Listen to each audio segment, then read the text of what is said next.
everyone, welcome. We are diving straight in today with a question that I recently asked one of my students. How would you describe what's happening in this picture?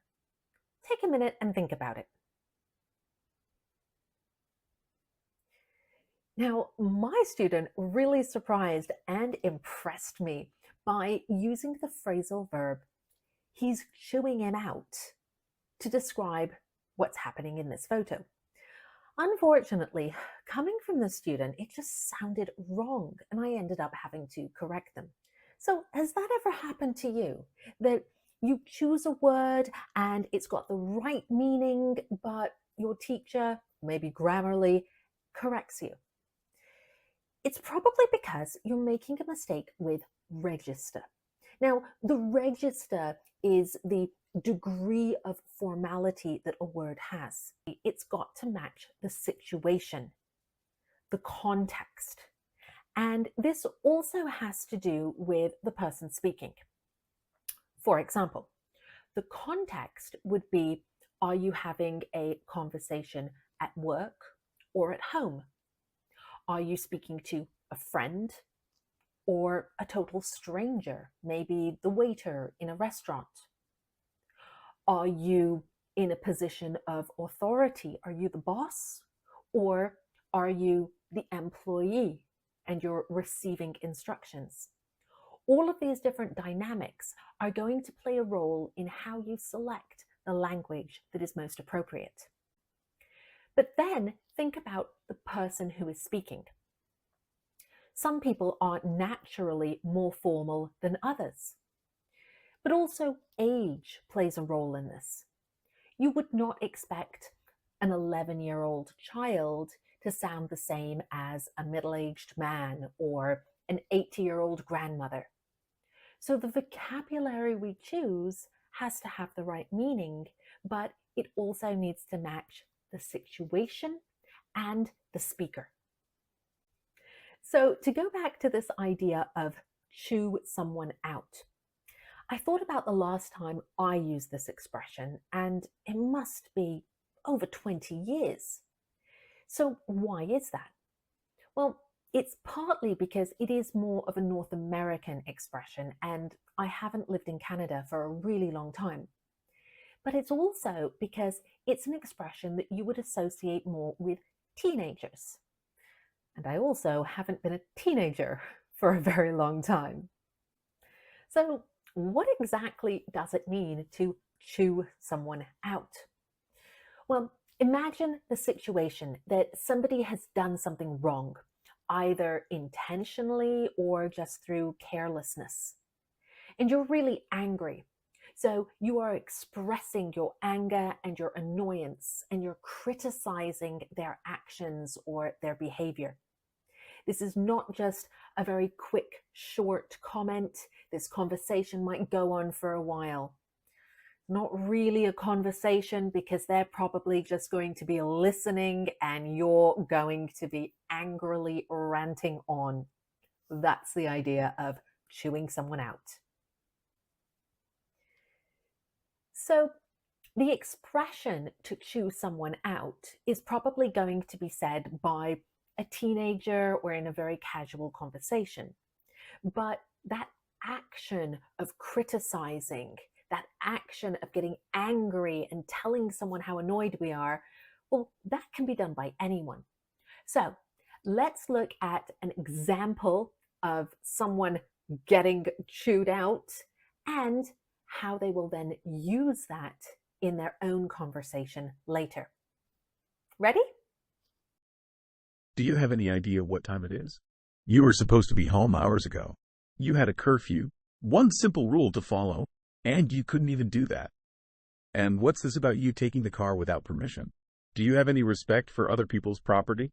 You can't just go around doing whatever you want without consequences. You have responsibilities, obligations to this family. You think you could just waltz in here whenever you feel like it, without a care in the world?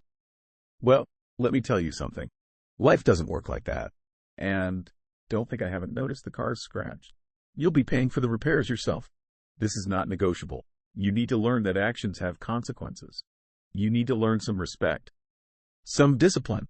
You're grounded for the next 2 weeks. No going out with friends. No car privileges. Nothing. Now, go to your room. We'll talk more about this in the morning. And for God's sake, don't even think about touching that car again without permission. So we've seen the example of the dad getting really angry at his teenage son. And now let's focus on how the teenage son is going to use the phrase, chew someone out. Hi, what's up? There's this awesome party happening this Saturday, and I wanted to see if you want to go with me. Sound good? I wish I could, but I can't make it. Ah, seriously. Come on, it's gonna be epic. Yeah, I know, but my dad just chewed me out for breaking curfew and taking the car without permission. I'm grounded for the next 2 weeks. That sucks. Sorry to hear that. Yeah, tell me about it. I'm pretty bummed out, too. But hey, let's catch up after my grounding's over, all right? 'Kay. Text me later. Bye. So that was an example of to chew someone out being used in a very natural context. It made sense for a person of that age in that situation to use it. But we're now going to have a look at lots more examples so you can find a few options that you're comfortable with and that you want to start incorporating into your vocabulary. Okay, let's have a look at a few alternatives. What could we use instead of chew someone out? Chastise, rebuke, scold, berate. What do you think? Are these formal or informal alternatives? Okay, they are formal. But now, are they regular or irregular verbs? Chastise, chastised. Rebuke, rebuked. Scold, scolded. Berate, berated. They are all regular verbs, but they are examples of the different pronunciations of regular ed endings. So pay attention to that. Let's look at some examples now. The teacher chastised the student for not completing the assignment on time. The manager rebuked the employee for their unprofessional behavior during the meeting. She scolds her children whenever they misbehave in public. And the last one, he was berated by his coach for missing an important practice session. Note that last one is actually in the passive voice. His coach berated him. He was berated by his coach. Now, if you follow my channel, you'll probably know I am a big fan of collocations, the combinations of words that go together. In these examples, we're using to give. You give someone a dressing down, give someone a tongue lashing, give someone an ear bashing, give someone an earful, give someone a telling off. So let's look at these examples in sentences. The principal gave the students a dressing down for vandalizing school property. The boss gave her employees a tongue lashing for constantly missing deadlines. Both of those are in the past tense. The principal gave, the boss gave. Number 3 is a little bit different. You're going to get an ear bashing if your brother finds out you broke his laptop. So, the brother is going to give an ear bashing, and you're going to get an ear bashing from your brother. So look at the difference there. Who is giving and who is receiving or getting it? Number 4 is the same. Oh, I got an earful from my parents for wasting all my pocket money on sweets. I got an earful from my parents. My parents gave me an earful. We could also use the passive. 2 students were given a telling off for talking during a school assembly. It was probably a teacher who gave them a telling off. So they got a telling off from a teacher. There are different alternatives to the structures you can use, but the main idea remains the same. So we are looking at lots of phrasal verbs and idiomatic language today. Note this first example. To tell someone off. It's just a different structure of give someone a telling off. This is actually the one that I use the most. It's a phrasal verb that can be separated. So you can put that person in the middle. I told my daughter off yesterday.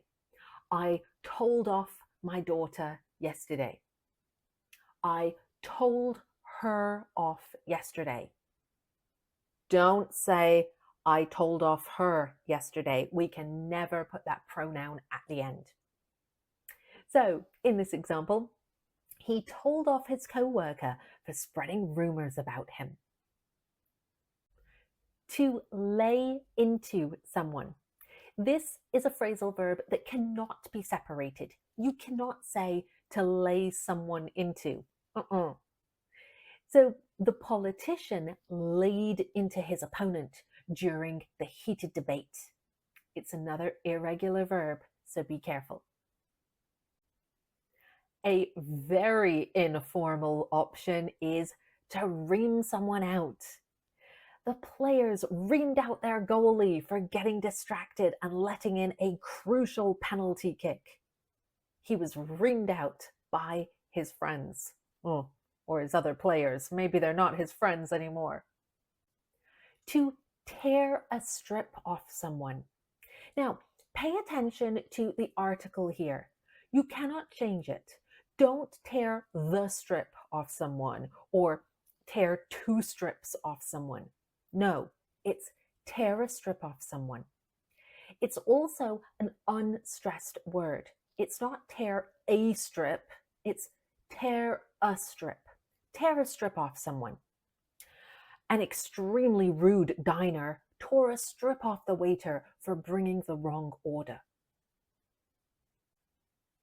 Another phrase that you have to be careful about the article is to read someone the riot act. You're not going to say read someone a riot act. No. Read someone my riot act. No. It is the riot act. Bob's wife read him the riot act when he stumbled in drunk at 2 a.m. To come down on someone like a ton of bricks. A great idiom. You might have noticed the spelling of ton, so I'm using British English for ton. Of course, you can also spell it T-O-N for the American. The boss will come down on you like a ton of bricks if you're not ready for Monday's proposal.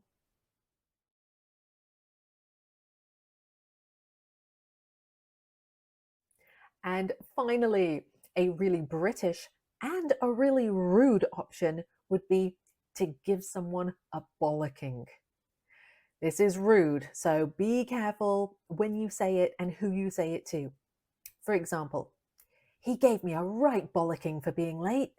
So there you have it. We have looked at lots of different options. I'm really curious which your favorite ones are and which ones you would like to try. So leave me a comment and let me know. Now, just because I know all of these does not mean I use them in my daily conversation. As I mentioned, my favorite go-to option is to tell someone off, or I got told off the other day. That's the one that I normally use.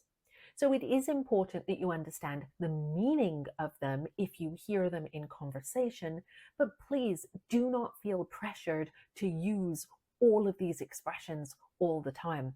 That's just not natural. Now, the problem is that we've got so many expressions that sound really similar and have very different meanings. So let's have a look at a few more expressions containing the word chew. To chew the fat with someone. Chew the fat with someone. This just means that you're having a chat, a nice casual conversation. You're not in a hurry. You're quite relaxed. After work, Susan and I like to sit in the break room and just chew the fat about popular series and current events. To chew someone's ear off. Oh, that sounds painful, because it is. Imagine someone is going on and on and on, and they're talking about something that you're not that interested in. That's the meaning of to chew someone's ear off. I bumped into Nicole at the grocery store and she chewed my ear off for an hour about her recent trip to Europe. To chew on something or to chew something over means that you need to take some time and really consider the situation or the proposal before making your final decision. Are you going to accept the promotion? Honestly, I need to chew it over, as I've had an offer from a competing company. To bite off more than you can chew. This means that you have overestimated your abilities or maybe your schedule, and you have accepted responsibility for too many things and you might not be able to deliver them. For example, Sarah realized she had bitten off more than she could chew when she agreed to organize the charity event while also studying for her exams and working part-time. So there you have it. We have taken a look at what register is and how it helps us choose the right words that are appropriate for the situation. We've also looked at the phrasal verb to chew someone out, what it means, and lots of different alternatives, both formal and informal. And we've also had a look at some other expressions with chew. As always, if you have found this video helpful, please like, comment below with any other topics that you would like me to cover in following videos, and make sure that you subscribe so you don't miss them. Take care. Bye, everyone.